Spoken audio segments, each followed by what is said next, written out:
দিব না। ইন্নাল্লাহা লা ইয়ানজুরু ইলা সুওয়ারিকুম ওয়ালাকিন ইয়ানজুরু ইলা কুলুবিকুম ওয়া আমালিকুম।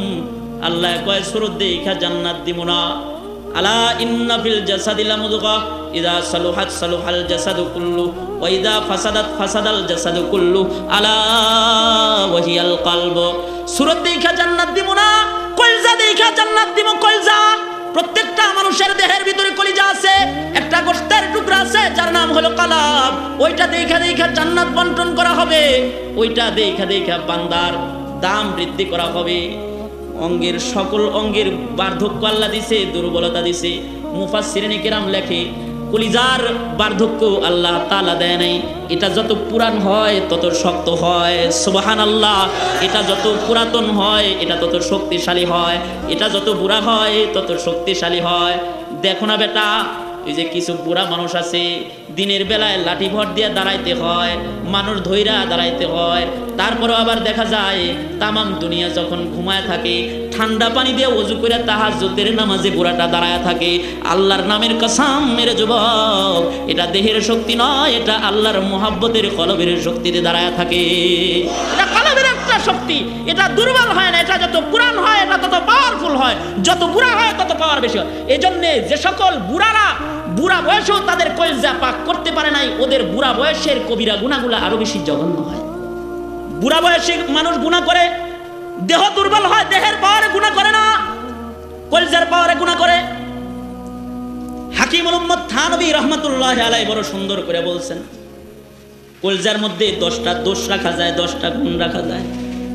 কেউ যদি 10টা গুণ কলিজার মধ্যে যুবক বয়সে ঢোকায় দেয়, ওই যুবকও গুনাহ করতে পারে না।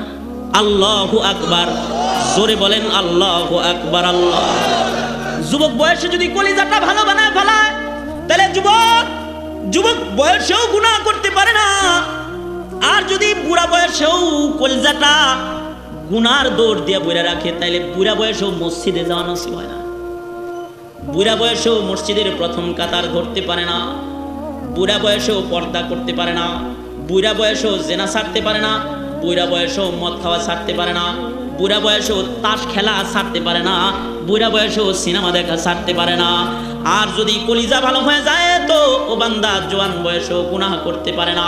অন্ধকার রজনীর ভিতরে অন্ধকার ঘরেও সে গুনাহ করতে পারে না, কারণ তার কলিজাটা পাক। এই পাক কলিজাওয়ালা মানুষের আসর তার চোখ দিয়া, কান দিয়া, তার অঙ্গ দিয়া আল্লাহ তাআলা বাইর করতে থাকে। সুবহানাল্লাহ। কলিজা দিয়া, কলিজার গুণ অঙ্গ দিয়া বাড়িতে থাকে, তখন জওয়ান বয়সেও গুনাহ করা যায় না।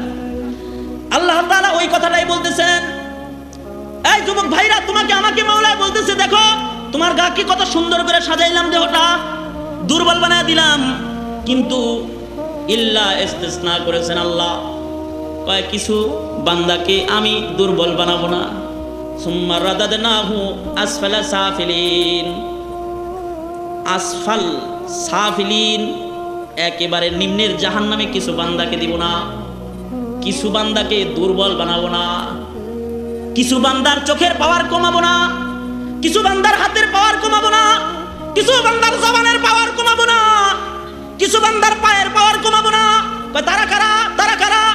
তারা হলো ইল্লাল্লাযীনা আমানু ওয়া আমিলুস সালিহাতি ফালাহুম আজরুন গায়রু মামনুন ফামা ইউকাযযিবুকা বা'দু বিদ্দীন আলাইসাল্লাহু বিআহকামিল হাকিমিন। কয় কিছু বান্দাকে দুর্বল বানাবো না আমি। তারা কারা? যাদের কলিজা পাক, যাদের ঈমান আমল ঠিক আছে, যাদের ঈমান আমল ঠিক, যাদের কলিজাটা ঠিক। এরা বুড়া হয়ে গেলেও এদের দাম কমবে না, এরা বুড়া হয়ে যাবে, ঘুমায় থাকবে, আল্লাহ তাআলা কিরামান কাতিবিনের কলম ধরে রাখবে, সাবধান, ঘুম লিখতে পারবি না তোরা। যখন জওয়ান ছিল দাঁড়ায় দাঁড়ায় নামাজ পড়েছে, বুড়া আমি বানাইছি এজন্য শুয়ে রয়েছে, আমল নামায় জওয়ান বয়সের তাহাজ্জুদের সওয়াব আমি আল্লাহ জমা করে দিলাম। ঘুমটাও আমার কাছে দামি। বুড়া হবে, চোখের পাওয়ার কমবে না, চোখের পাওয়ার বাড়বে। ওই যে আল্লাহর বান্দা বুড়া চক্ষু বন্ধ করে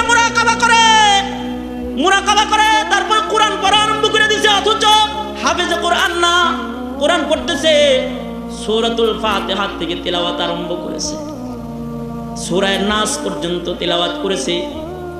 ডেকে বলে, কিরে বাবা, তুমি হাফেজ সাহেব নও, কিন্তু পুরা কোরআন শরীফ কেমন করে তুমি পড়লা? আল্লাহর ওলি বুড়ায় কয় সারা জন্ম তো চোখ দিয়ে কাগজের কোরআন দেখে দেখে পড়লাম, আল্লাহর কাছে একটু দরখাস্ত করছিলাম লৌহে মাহফুজ দেখে যদি মাওলায় পড়াইতো। এমনি চক্ষুটা বন্ধ করছিলাম, মাওলায় লৌহে মাহফুজ চোখের সামনে আয়না দিছে, লৌহে মাহফুজ দেখে দেখে কোরআন পড়েছি। সুবহানাল্লাহ, লৌহে মাহফুজ দেখে দেখে কোরআন পড়ছি, পুরা কোরআন লৌহে মাহফুজ দেখে খতম করেছি। চোখের পাওয়ার পুরা বয়সে কমে নাই, চক্ষু বন্ধ করে লৌহে মাহফুজ এবার দেখে বুড়া হয়েছে, পায়ের পাওয়ার কমে নাই, পা দিয়ে জমিনের উপর দিয়ে হাঁটা যায়। আসমানের মালিকের কাছে পাওয়ার বড় দাম হয়ে যায়, পায়ের সোয়াটার বড় দাম হয়ে যায়। ওই যে পাঞ্জাবের বাঁধ ভাঙা যাইতেছে, লোকেরা বলে পাঞ্জাব শহরের বুড়া বুজুর্গ যে আছে শাহেদৌলা, আল্লাহর এক পেয়ারা ওলি, যার রাত তাহাজ্জুদের নামাজে কাটা যায়, ইবাদত বন্দিগি, যার নিজের নেশা ইবাদত বন্দিগিতে ব্যস্ত রাখা, নিজেকে ব্যস্ত রাখা যার নেশা হয়ে গেছে, এমন একজন বুজুর্গ শাহেদৌলা। ওই যে বুড়াটা আছে, ওই বুড়াটাকে তোমরা সবাই মিলা পাঞ্জাবের বাঁধের উপরে দাঁড় করে দাও, দাঁড় করে তারে দিয়ে দোয়া করাও।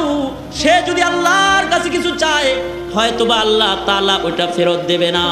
তার জবানটা আল্লাহর কাছে বড় দামি জবান। শাহেদৌলাকে সকলে মিলে নিয়ে আসলো। ওগো আল্লাহর ওলি, এই যে বাঁধ ভাঙা ভাঙা নদীতে চলে যাইতেছে, শহরে পানি ঢুকে পড়বে, আল্লাহর ওলি গো, আপনি এথায় দাঁড়ায়া একটু দোয়া করেন, যাতে করে শহরের ভেতরে পানি প্রবেশ না করে, বাঁধ যেন ভাঙা না যায়। শাহেদৌলা বলে কোদাল লয়ে আসো দোয়া করতে। কোদাল লাগবো, কোদাল চেনেন?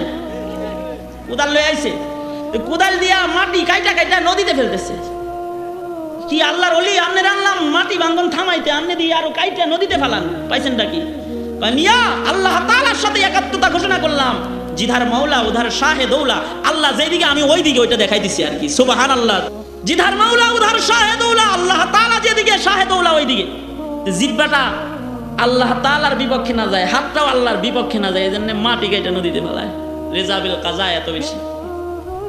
আল্লাহর ওলি তো চলে গেছে, আল্লাহ তাআলা ফিরিস্তা করে ডেকে কইছে, 1 ইঞ্চি মাটি যেন ওখান থেকে গড়ায় নদীতে না পড়ে, ফিরিস্তারা ধরে রাখো, কারণ আমার বান্দার, আমার এই বুড়া বান্দার পায়ের ছোঁয়া লাগছে। এখান থেকে যদি মাটি খইসা পড়ে যায়, তাহলে আমার বান্দার ইজ্জত কইমা যাবে, তার পায়ের ছোঁয়ার অনেক দাম, এটারে বাইদা রাখো। সুবহানাল্লাহ, সুবহানাল্লাহ, বাইদা রাখো, এটা যেন 1 ইঞ্চি মাটি গড়ায় না পড়ে। কিছু বান্দা আছে তাদের পায়ের দাম বেড়ে যায়। এই বাবা, কিছু বান্দা আছে তাদের মুখের লালার দাম বেড়ে যায়, অধিক জিকির করতে করতে তাদের মুখের লালা দামি হয়ে যায়, অধিক হাদিস পড়াইতে পড়াইতে তাদের মুখের লালা দামি হয়ে যায়। যেমন শাইখুল হাদিস আল্লামা আজিজুল হক, শাইখুল হাদিস জাকারিয়া রহমাতুল্লাহ আলাই, শাইখুল ইসলাম হুসাইন আহমদ মাদানী রহমাতুল্লাহ আলাই। আল্লাহর এমন বান্দা ছিলেন এরা। হযরত হাকিমুল উম্মত থানবী রহমাতুল্লাহ আলাই, হাজী ইমদাদুল্লাহ মুহাজির মক্কি রহমাতুল্লাহ আলাই, কাসিম নানুতুবি রহমাতুল্লাহ আলাই, ভারতবর্ষের প্রথম শাইখুল হাদিস ইয়াকুব নানুতুবি রহমাতুল্লাহ আলাই। আল্লাহর ওই সকল প্যারা বান্দারা আল্লাহর নামের জিকির করতে করতে, আল্লাহর কোরআন তেলাওয়াত করতে করতে, আল্লাহর রাসূলের হাদিস পড়তে পড়তে, পড়াইতে পড়াইতে তাদের জিহ্বাগুলানের এত দাম হয়ে গেছে গা। নবীর মুখের লালা যেমন বড় দাম, এই সকল আল্লাহর বান্দাগুলানের মুখের লালাও বড় দাম। ওই যে এক বান্দা এমন এক বুজুর্গের কাছে গেছে যে কোরআন পইরা মজা পায়, এমন এক বুজুর্গের সামনে গেছে যে জিকির করে মজা পায়, এমন এক বুজুর্গের সামনে গেছে যার জিহ্বাটা বড় পাক, নিজের মাথাটা নিয়ে আল্লাহর ওলির সামনে দিয়া কয়, আল্লাহর ওলি গো, আপনি একটু আপনার বরকতি হাত দিয়ে আমার মাথায় একটু হাত বুলায় দেন, আপনি একটু আমার মাথায় একটু দম করে দেন। আল্লাহর ওলি বুড়া মানুষ, মুখে কোনো দাঁত নাই, আল্লাহর ওলি দুর্বল হয়ে গেছেন, চেয়ারে বসে আছেন, জিকির করতেছেন। আল্লাহর বান্দা একটু নিজেকে ঝাড়ার জন্য সামনে নিয়ে গেছে, আল্লাহর বান্দার উপরে আল্লাহর ওলি দম করেছে, ফু দিয়া দিছে, মুখে দাঁত নাই, ফুয়ের সাথে সাথে মুখের লালা বের হয়ে গেছে। সামনে বসা আগন্তুক মুখের লালাটা যেন পড়ে না যায় জন্য হাত পাইতে দিছে, মুখের লালাটা হাতের মধ্যে পড়ে গেছে, মুখের লালা হাতে নিয়ে এবার ধরে যে আল্লাহর সাথে কথা কয়, মালিক রে, আমার হাতে এমন এক বান্দার মুখের লালা আছে যে তোর নামের জিকির করে স্বাদ পায়, যে শেষ রাত্রে তাহাজ্জুদে তোরে ডাইকা সাত পায়। ও মাওলা, যার জবান দিয়ে মিথ্যা হয় না, যার জবান দিয়ে গীবত হয় না, যার জিহ্বা দিয়ে তোরে ডাইকা মজা পায়, ওরে মালিক এমন একটা তোর প্যারা বান্দার মুখের লালা আমার হাতে। ও মালিক, তোমার নবী পাই নাই, তোমার নবীরে পাইলে তোমার নবীর মুখের লালা খাইতাম। আবু বকর পাইলে আবু বকরের মুখের লালা খাইতাম। উমর পাইলে উমরের মুখের লালা খাইতাম। আলী পাইলে আলীর মুখের লালা খাইতাম। সাহাবী পাই নাই, রসুল পাই নাই, নায়েবে নবী পাইছি, নায়েবে নবীর মুখের লালা হাতে লইছি। আরে মালিক, এরা নাকি ওয়ারাসাতুল আম্বিয়া, তোমার নবী কইছে। ও মাওলা, একজন ওয়ারিসের নবীর মুখের লালাটা হাতে লইয়া জিহ্বা দিয়া চাইটা খায় ফেলাইলাম। এই জিহ্বার উপরে তুমি আযাব দিও না মাওলা। চোখের পানি ফেলে কেঁদেছি। রাতের বেলায় যখন ঘুমাইছি, ঘুমের ঘরে স্বপ্নে দেখে বাবা রহমতের নবী, বরকতের নবী, দো জাহানের সরদার নবী, শাফিউল মুসলিমিন নবী মুহাম্মদুর রাসূলুল্লাহ সাল্লাল্লাহু আলাইহি ওয়াসাল্লাম আয়েশা পড়ছে। দুইটা হাত বাড়ায় দিয়া বলে, আয় আয় আয় আমার বুকে আয়, আমারে পাস নাই, আমার একজন ওয়ারিসের মুখের লালা খায়া ফলাইছিলি। আরে তুই তো আমার ওয়ারিসের মুখের লালা খাস নাই, আমার সাহাবীরা আমার মুখের লালা খাইছে, তুই আমার ওয়ারিসের মুখের লালা খেয়েছাস।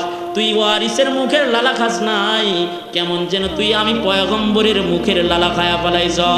আয় আয় আমার বুকে আয়, ওয়াদা দিলাম রে উম্মতি, তোর মতো আশিকি বাইরে রাইখা আমি পয়গম্বর তোরে সারা জান্নাতে যাব না। এজন্য বাবাজিরা, একটা কথা হলো আপনাকে আমাকে পাক হইতে হবে। ওয়াজের একটা অংশ, আপনাকে আমাকে পাক হইতে হবে। আপনার আমার কলিজাটাকে পাক বানাইতে হবে, তাইলে আল্লাহর কাছে দামি হওয়া যাবে। আর একটা কথা হলো, দুনিয়াতে পাক মানুষের সিলসিলা কিয়ামত পর্যন্ত থাকবে। পাক মানুষদের সাথে যাদের সম্পর্ক থাকবে। পাক মানুষ কারা? যাদের দাম কমে না তারা হলো পাক মানুষ। আল্লাহর নামের কসম, হাফেজের দাম বুড়া হইলেও কমে না। আল্লাহর নামের কসম, শাইখুল হাদিসের দাম বুড়া হইলে বাড়ে। আল্লাহর নামের কসম, জাকির বান্দার দাম বুড়া হইলে বাড়ে। যত বুড়া হয় তত বেশি দামি হয়। তাদের পায়খানা পেশাব সাফ করা মানুষ ইবাদত মনে করে, তাদের জামা ধুয়ে দেওয়া মানুষ ইবাদত মনে করে, তাদের জুতাটা বহন করা মানুষ ইবাদত মনে করে। দুনিয়াতে কিয়ামত পর্যন্ত কিছু পাক বান্দা থাকবে। আলী পাবি না, উমর পাবি না, আবু বকর পাবি না তোরা। ও যুবক, যদি জুবানার খপ্পরে পইরা উলামাদের থেকে দূরে সরে যাও, কপাল পইরা যাবে। দুশ্মনদের খবলে পইরা, দুশ্মনদের নীল নকশায় পাড়া দিয়া যুগের উলামায়ে কেরাম, আল্লাহর কিছু প্যারা বান্দা যারা বুড়া হইলেও দাম কমে না, দাম বাড়ে, এদের থেকে দূরে সরা যাবে না। যারা এদের মুহাব্বতের ভেতরে ঢুকবে, রাসূল বলছেন ইয়াশফাউ ইয়াউমাল কিয়ামাতি আল আম্বিয়া ওয়াল উলামা, তারা আমি নবী আলেম উলামার শাফাতের ভেতরে ঢুকে যাবে। সুবহানাল্লাহ। হযরত আলী বিচারপতির দক্ষতার দ্বারা তথ্য বের করতেছেন হযরত আলী বলে, এই মহিলা, এই বাচ্চাটা আজ থেকে আমার পরিবারের লোক, এই বাচ্চাটার বলি আমি এই বাচ্চাটার বলি। এই মহিলা, তোমাকেও আমি আমার পরিবারের সদস্য বানাইতে চাই। কেমনে রাখবো তোমাকে আমার পরিবারের সদস্য করে? ভাই দেখো, এই বাচ্চাটা আমার সন্তান, সে বাচ্চা মানুষ, আমি তার বলি, আমি তার গার্জিয়ান। ছোট বাচ্চার উপরে গার্জিয়ানের বাহাদুরি চলে, তাই আমি আমার এই বাচ্চাটাকে বিবাহ করাইতে চাই। এই মহিলা, তোমাকে আমার পুত্র বধূ করে আমি ঘরে রাখতে চাই। আমার বাচ্চা ছেলেটার সাথে তোমার বিয়ে দিতে চাই, কারণ তুমি বলেছো তোমার নাকি বিয়ে হচ্ছে না, তুমি নবীর পরিবারের সদস্য হইয়া থাইকা যাও। মহিলাটা কান্নায় ভেঙে পড়েছে। দেখি বলে, ও আলী, কত বড় খুশনসিব আমার, আমি নবীর পরিবারের সদস্য হয়ে যেতে পারবো, আলীর পুত্রবধূ হয়ে তার ঘরে আমি থাকতে পারবো, কত বড় কপাল আমার। কিন্তু বদনসিব হয়ে গেল এজন্যে। ও আলী, অন্য কোনো ভাবে কি আমাকে ঘরে রাখা যায় না? যে ছেলেকে আমি পেটে ধারণ করেছি, যে ছেলেকে গর্ভে ধারণ করেছি, তাকে কি স্বামী বানানো যায় নাকি? ও আলী, এটা আমার সন্তান, তারে কেমনে আমি স্বামী বানাবো? হযরত আলী বলে, এই মহিলা, তাহলে কেন আগে অস্বীকার করেছিলা? মহিলা বলে, ওগো আলী, এ সন্তানটা পেটে থাকা অবস্থায় স্বামী যুদ্ধের ময়দানে শাহাদাত বরণ করেছে। এ সন্তান প্রসব করেছি, এই দীর্ঘদিন ধরে নিজের খাওন জুগাইতে পারি না। বলুন গো আলী, সন্তানকে কেমন করে লেখাপড়া শেখাই, কেমন করে সন্তানকে আমি খাবার খাওয়াই? নিজের পেট জুগাইতে পারি না, আর একজনের খাবার জোগানো কত কঠিন কাজ। যুদ্ধের আমল, দুর্ভিক্ষ চলছে, মুসলমানদের বিজয় নিশান নিয়ে মুসলমানরা যুদ্ধের ময়দানে, বিবাহ হয় না, হায়াত কাটে যেতেছে, মুসিবতে যায় না। ভাবলাম কোনো কৌশলে যদি সন্তানটাকে অস্বীকার করে কোথাও ফেলে আসতে পারে, একাকী বেঁচে থাকাটা কোনো কঠিন কাজ হবে না। ও আলী, এজন্যে মদিনা আসছিলাম, কারণ আমি জানি মদিনায় নবীর আনসার সাহাবীরা যারা আছে, যাদের ব্যাপারে আল্লাহ তাআলার সনদার সার্টিফিকেট আছে, ওয়া ইউসিরুনা আলা আনফুসিহিম ওয়ালাউ কানা বিহিম খাসাসা, এরা নিজে না খায়া অপরকে খাওয়াইতে ভালোবাসে। মদিনার আনসার সাহাবীরা নিজের বাড়ি অপরকে ছাইরা দিয়া খুশি হয়, নিজের সন্তান অপররে দিয়া খুশি হয়, নিজের ঘর বাড়ি অপর ভাইরে দিয়া খুশি হয়, নিজে না খায়া ভাইরে খাওয়া খুশি হয়। এমন পাক আদর্শের নবীজির গড়া সৈনিক আজও মদিনায় দাঁড়ায় আছে।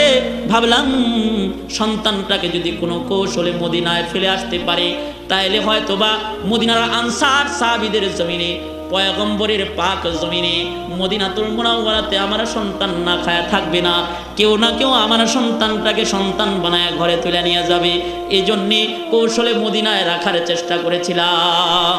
সুবহানাল্লাহ। ঘটনা বলার দ্বারা উদ্দেশ্য হলো যে দুনিয়াতেই তো মা বাপ সন্তানকে অস্বীকার করে ফেলায়, তাহলে হাসরের কি হাল? হাসরে তো শুধু কলিজা পাকলাদের শান্তি হবে, যাদের কোরআনের নিসবত ছিল, আলেমের নিসবত ছিল, তাদের শান্তি হবে। মা বাপ পরিচয় দিবে না, কেউ কারো ধারে কাছে যাবে না। তখন কি হবে আমার? তখন আমার কি উপায়? আল্লাহ তো বড় আদর করে বানাইছে, ওই যে নুহুকে বলতেছে বড় আদর করে বানাইছি। তাইলে চিন্তা করে দেখো, তোমার যদি এই রুহবিহীন হাড়ি পাতিল ভাঙে এত কষ্ট হয়, তাহলে আমার বান্দাগুলার যে তোমার দুয়ায় হালাক করে আমার কত কষ্ট হইতেছে। সুবহানাল্লাহ, কত কষ্ট হইতেছে আমার। আল্লাহ তাআলা তো বান্দার দিকে তাকায় থাকে। এজন্য কোরআনের জায়গায় জায়গায় আল্লাহ আল্লাহর বান্দা করে ডাকে বলছে, আয় বান্দা, 60 বছরও গুনাহ করেছো অসুবিধা নাই, 80 বছরও গুনাহ করেছো অসুবিধা নাই। কত সুন্দর করে আল্লাহ ডাকছে, ইয়া আইয়ুহাল্লাযীনা আমানু তুবু ইলাল্লাহি তাওবাতান নাসুহা। আল্লাহ কয়, এই বান্দারা, ওই কালেমাওয়ালারা, আমার কাছে তাওবা নাসুহা কর, সব মাফ করে দেব। শুধু মাফ করব না, নেক দিয়া বদলায় দিব, গুনাহ নেক দিয়া পাল্টায় দিব। জোরে আওয়াজ করে বলেন আলহামদুলিল্লাহ, আর জোরে বলেন আলহামদুলিল্লাহ। তাওবা নাসুহা হবে শাইখুল হাদিস সাহেব, পাক জবানওয়ালা মানুষ আমাদের তওবা করাবে, দোয়া করবে, আমরা সকলে ইনশাআল্লাহ নাজাত পাবো। আমিন। ওয়া আখিরু দাওয়ানা আনিল হামদুলিল্লাহি রাব্বিল আলামিন। আসসালামু আলাইকুম ওয়া রাহমাতুল্লাহি।